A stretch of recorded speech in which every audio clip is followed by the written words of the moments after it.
Everyone, बहुत बहुत स्वागत है आपका अपने YouTube channel AC study classes में। हिंदी की स्पेशल क्लास में आज हमारा टॉपिक है हिंदी व्याकरण में संज्ञा। संज्ञा के जितने भी महत्वपूर्ण क्वेश्चन बनते हैं आज हम इस वीडियो में कवर करेंगे। तो चलिए, हमारा पहला प्रश्न है संज्ञा का कि संज्ञा के मुख्यतः कितने भेद होते हैं। इसमें भेद पूछा गया है, कितने होते हैं, 3, 4, 5 या 6। तो कितने होते हैं, 3 होते हैं। संज्ञा के कितने भेद होते हैं, 3। अगर पूछा जाए कि संज्ञा के कौन कौन से भेद होते हैं, तो एक होता है व्यक्तिवाचक संज्ञा, व्यक्तिवाचक संज्ञा। एक होता है जातिवाचक संज्ञा, एक होता है भाववाचक संज्ञा। ये संज्ञा के 3 भेद हो गए। अगला प्रश्न देखते हैं कि किस विकल्प में व्यक्तिवाचक संज्ञा है। वेद में, पुराण में, शास्त्र में या रामायण में। तो रामायण में व्यक्तिवाचक संज्ञा है। व्यक्तिवाचक संज्ञा में क्या होता है कि किसी विशेष, किसी व्यक्ति का नाम हो, किसी स्थान का नाम दिया गया हो, नाम दिया गया हो, केवल किसी वस्तु का नाम दिया गया हो, तो उसमें क्या होता है, व्यक्तिवाचक संज्ञा होती है। जैसे अगर इसमें रामायण की जगह केवल पुस्तक या काव्य नाम दिया गया होता तो इसमें कौन सी हो जाती, जातिवाचक। लेकिन इसमें महाकाव्य का नाम दिया गया है, क्या है ये, रामायण, एक नाम दिया गया है इसमें, इसलिए इसमें क्या है, व्यक्तिवाचक संज्ञा। अगला प्रश्न है कि किस विकल्प में जातिवाचक संज्ञा है।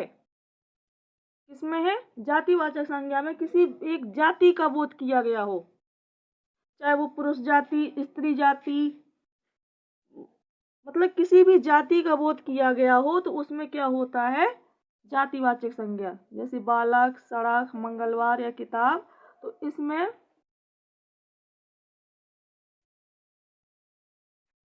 जो मंगलवार है इसमें जातिवाचक संज्ञा इसमें नहीं पूछा गया है। क्या पूछा गया है, नहीं है। तो इसमें मंगलवार जो है इसमें ये जातिवाचक संज्ञा नहीं है, क्योंकि इसमें कौन सा आ जाएगा, व्यक्तिवाचक, क्योंकि इसमें एक दिन का नाम बताया गया है, इसलिए इसमें कौन सी संज्ञा होगी, व्यक्तिवाचक संज्ञा। अगला प्रश्न है कि गरीब संज्ञा में क्या है। गरीब व्यक्तिवाचक, जातिवाचक, भाववाचक, इनमें से कोई नहीं। तो गरीब संज्ञा में इनमें से कोई संज्ञा नहीं है, क्योंकि अगर इसमें गरीब ही शब्द दिया गया होता तो क्या हो जाता है, इसमें भाववाचक। लेकिन जो गरीब दिया गया है इसमें कोई संज्ञा नहीं है। अगला प्रश्न है कि किस विकल्प में भाववाचक संज्ञा शब्द प्रयुक्त हुआ है। भाववाचक, गंगा में, चैत्र, हंसी, सभा। तो जो हंसी है इसमें क्या है, ये भाव प्रकट हो रहा है, किसका, हंसने का भाव प्रकट हो रहा है, इसलिए इसमें क्या है, भाववाचक संज्ञा। बी, दूसरा ऑप्शन सही हो जाएगा। अगला प्रश्न है कि किस विकल्प में द्रव्यवाचक संज्ञा है। पारा, पंजाब, पाकिस्तानी या कक्षा। तो इसमें पढ़ने से ही समझ में आ जाएगा कि जो पारा है ये क्या है, एक द्रव्य या पदार्थ है, इसलिए पारा में क्या है, द्रव्यवाचक संज्ञा। अगला प्रश्न है कि झुंड शब्द में संज्ञा है। झुंड, झुंड एक व्यक्ति का तो झुंड हो नहीं सकता, किसी एक से अधिक, 2, 3, 4, किसी व्यक्ति का, वस्तुओं का, पशु पक्षियों का, ये सब क्या कहलाता है, झुंड कहलाता है। तो झुंड बताना है कि व्यक्तिवाचक है, जातिवाचक, भाववाचक या समुदायवाचक। तो झुंड में कौन सी संज्ञा हो जाएगी, समुदायवाचक। समूह है, एक समूह दिया गया है, इसलिए कौन सी हो जाएगी, समुदायवाचक संज्ञा। हमारा चौथा ऑप्शन सही हो जाएगा।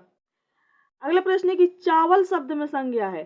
चावल व्यक्तिवाचक नहीं हो सकता, जातिवाचक नहीं हो सकता, समुदायवाचक नहीं हो सकता, इसमें क्या है, एक पदार्थ, द्रव्यवाचक संज्ञा। निम्न में से व्यक्तिवाचक संज्ञा का उदाहरण है, कौन सा है इसमें, नदी, पंखा, जयपुर या कुत्ता। तो देखिए, जो जयपुर है ये एक स्थान का नाम दिया गया है, एक जगह का नाम दिया गया है, इसलिए इसमें किसी नाम विशेष में क्या होता है, व्यक्तिवाचक संज्ञा इसमें इसलिए जयपुर में क्या है, एक व्यक्तिवाचक संज्ञा है। हमारा तीसरा ऑप्शन सही हो जाएगा। अगला प्रश्न है कि निम्न में से जातिवाचक संज्ञा का उदाहरण है। कौन सा है जातिवाचक संज्ञा का? कालिदास, गंगा, हिमालय या शहर? तो इसमें जो जातिवाचक संज्ञा का उदाहरण है वो क्या है? ये कालिदास एक नाम दिया गया है, गंगा भी एक नदी का नाम है, ये हिमालय एक पर्वत का नाम है।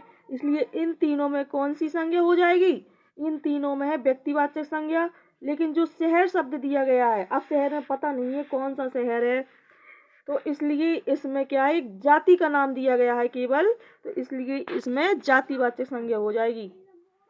अगला प्रश्न है 11वां प्रश्न है हमारा।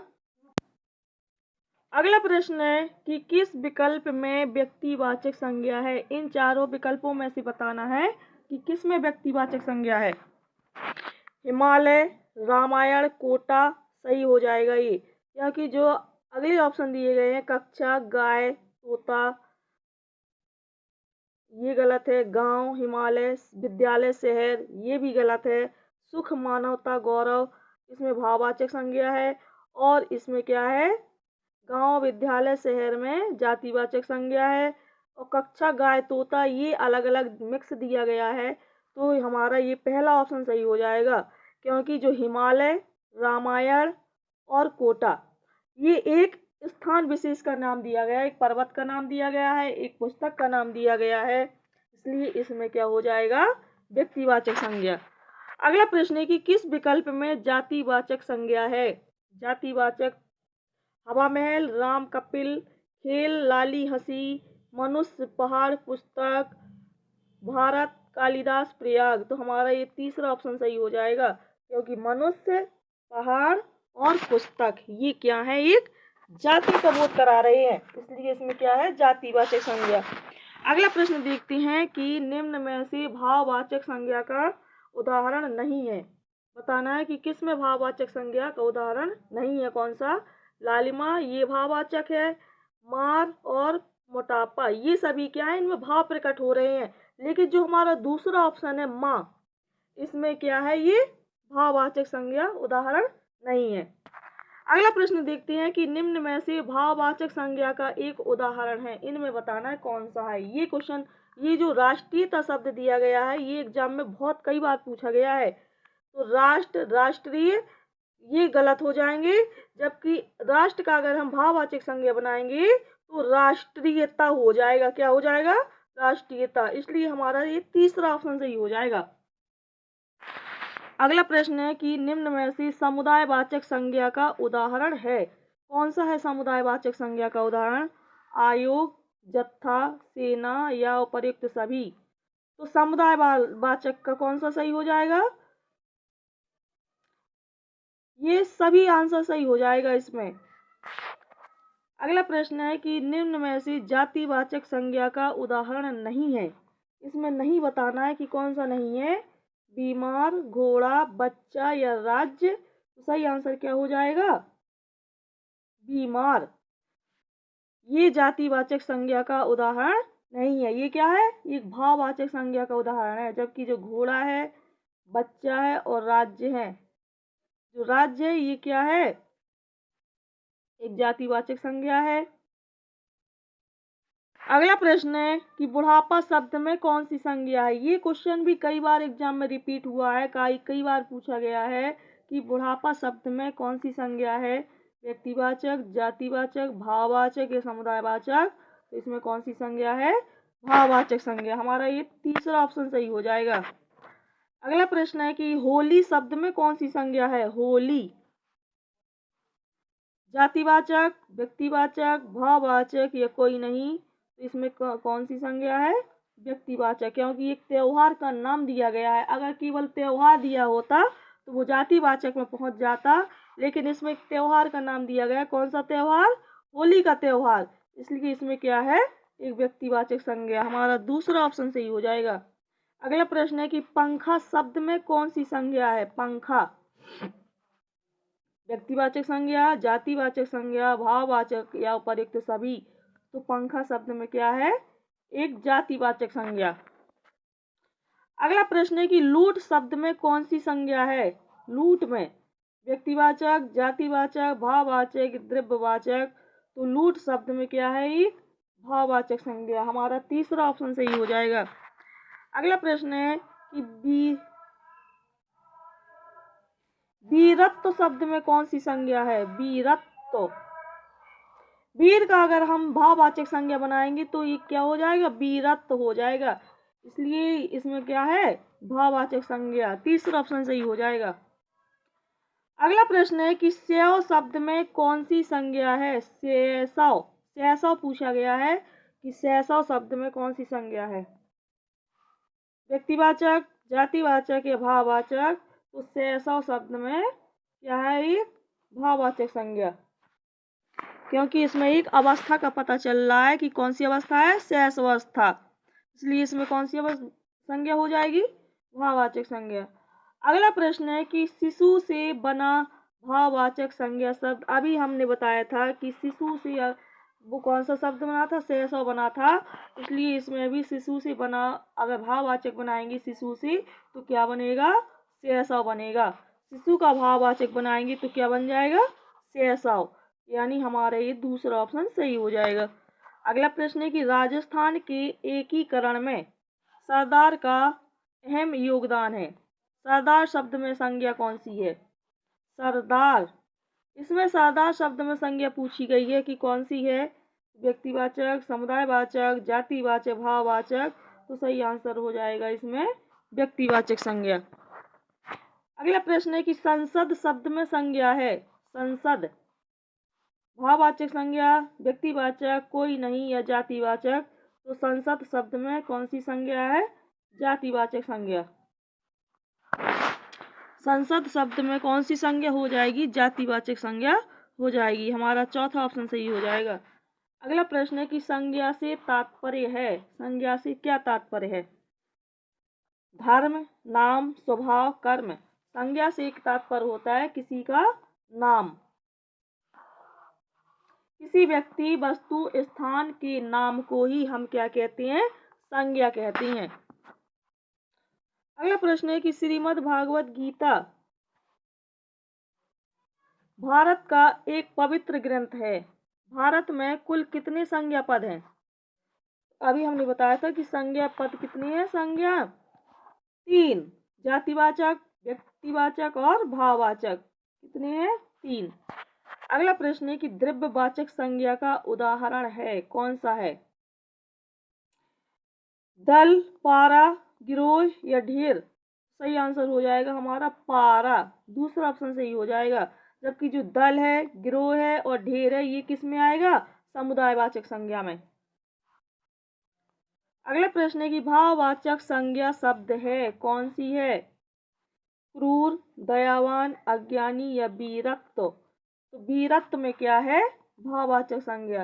वीर का अगर हम भाववाचक बनाएंगे तो क्या बन जाएगा, वीरत्व।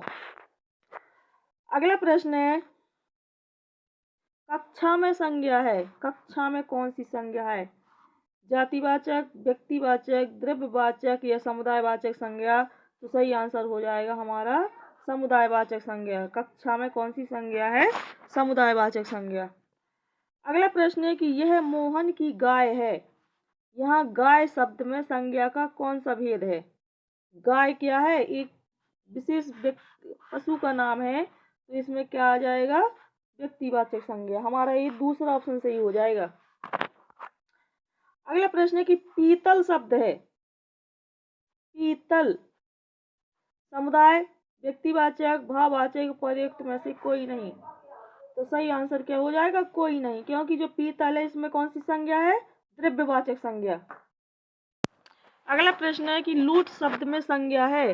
लूट शब्द में जातिवाचक, भाववाचक, कोई नहीं या व्यक्तिवाचक। तो इसमें लूट शब्द में कौन सी है, भाववाचक संज्ञा। अगला प्रश्न है कि बड़े बड़ाई ना करे। बड़े बड़ाई ना करे, इसमें बड़े शब्द क्या है, क्रिया विशेषण, सर्वनाम, विशेषण या संज्ञा। तो बड़े शब्द क्या है, एक संज्ञा है। अगला प्रश्न है कि संज्ञा के कितने भेद होते हैं। तो अभी बताया था हमने 3। निम्न में से संज्ञा शब्द है एक संज्ञा कौन सा है, गरीबों, नजदीक, अच्छा या अमीर। तो जो गरीबों शब्द दिया गया है यह एक क्या है, एक संज्ञा शब्द है। अगला प्रश्न है कि वह स्त्री तो गंगा है, इस गंगा शब्द में संज्ञा क्या है। तो देखिए इसमें किसी नदी के बारे में नहीं बताया गया है। गंगा मतलब एक उसको नाम दिया गया है कि वो किसके समान है, न गंगा के समान है। तो इसलिए इसमें क्या हो जाएगा, जातिवाचक, व्यक्तिवाचक या भाववाचक। तो इसमें जातिवाचक संज्ञा हो जाएगी। अगर सिर्फ गंगा नाम दिया गया होता किसी नदी का नाम तो उसमें कौन सी व्यक्तिवाचक संज्ञा हो जाती, लेकिन इसमें इस गंगा में कौन सी संज्ञा है, जातिवाचक संज्ञा, क्योंकि किसी स्त्री को किसके समान बताया गया, गंगा के समान। अगला प्रश्न है कि उच्च प्राथमिक विद्यालय में संज्ञा है, उच्च प्राथमिक में भाववाचक। अगला प्रश्न है कि भाववाचक संज्ञा नहीं है, इसमें बताना है भाववाचक संज्ञा नहीं है किसमें, उदारता में, सज्जनता, निरर्थक या माधुर। तो निरर्थक में भाववाचक संज्ञा नहीं है। अगला प्रश्न है कि कबूतर में संज्ञा है, कबूतर में कौन सी संज्ञा है, व्यक्तिवाचक, जातिवाचक, भाववाचक, इनमें से कोई नहीं। इसमें ये ऑप्शन गलत दिया गया है। कबूतर एक पक्षी का नाम दिया गया है, इसमें व्यक्तिवाचक संज्ञा सही हो जाएगा। कौन सा, व्यक्तिवाचक। अगला प्रश्न है कि असुमेलित है, बताना है वीरता भाववाचक संज्ञा सही है, साबुन व्यक्तिवाचक संज्ञा, ये गलत है। अब साबुन का इसमें नाम नहीं दिया गया है इसलिए इस साबुन में क्या हो जाता, जातिवाचक संज्ञा। जो नदी है ये एक जाति का नाम दिया गया है इसलिए ये सही है। परमात्मा व्यक्तिवाचक संज्ञा, ये भी सही है। लेकिन जो साबुन है ये इसमें कौन सी संज्ञा है, जातिवाचक संज्ञा, इसलिए ये क्या है, गलत है। हमारा दूसरा ऑप्शन सही हो जाएगा। अव्यय से भाववाचक संज्ञा से बना हुआ पद कौन सा है, अव्यय से, भलाई, गरीबों, जातियों या दूरी। तो कौन सा है, दूरी सही हो जाएगा। तो गाइस ये संज्ञा से बनने वाले बहुत ही महत्वपूर्ण प्रश्न जो हमने इस वीडियो में कवर किए। अगर आपको हमारा ये वीडियो पसंद आया हो, तो लाइक कीजिए, शेयर कीजिए और चैनल को सब्सक्राइब कीजिए। Thank you so much.